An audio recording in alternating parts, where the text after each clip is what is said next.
In this video, we'll be hunting a box of nickels. We'll be looking for any older nickels from before 1960, including war nickels, buffaloes, or anything older. We'll also be looking for any proofs, heirs of varieties, foreigns, or any other cool things that we can find.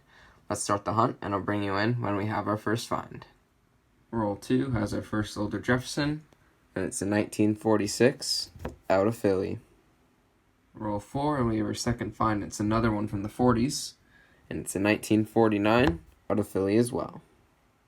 Roll number 6, and we're going to have another find because it's uncovered a reverse and it has an estimate mark, which means it's definitely going to be an older one. It's from, oh my gosh, it's a 1939 S. That's a key date Jefferson. I was not expecting that. I was going to expect like a 40 or 41, but wow, 1939 S key date Jefferson found. That was amazing.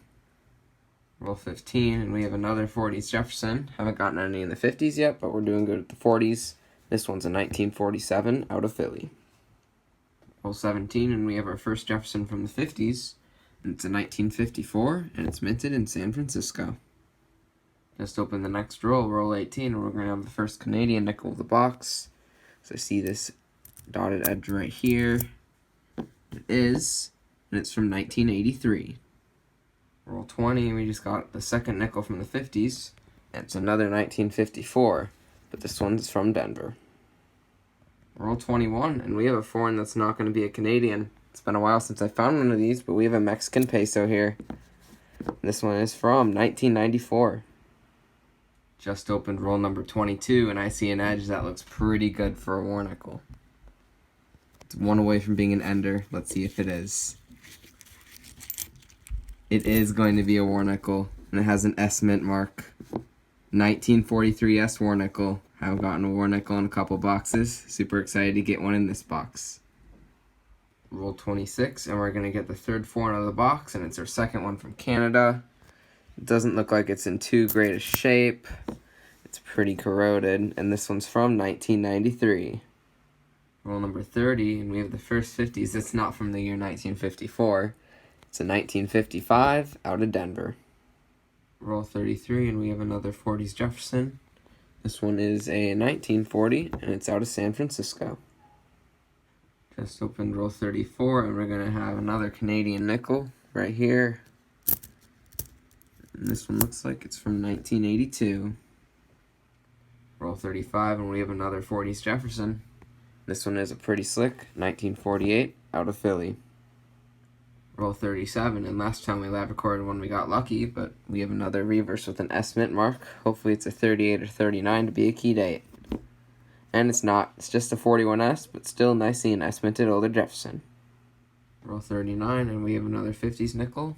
This one's another 1955 out of Denver. Roll 43, and we have yet another Canadian nickel. Getting quite a few of this box. This one is from 1995. Roll 44, and we have another find. This one is another 1954 from Denver. Next roll, and we have yet another 50s find. This one is a 1957, minted in Denver.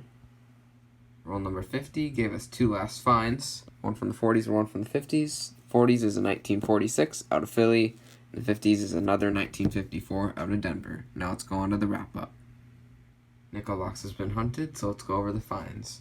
We got 14 S mints, 5 foreigns, 4 Canadian from 1982 through 1995, and then the other foreign was a Mexican peso from 1994, and I haven't gotten one of those in a while, so that was pretty cool. Also got one 2009 from Denver.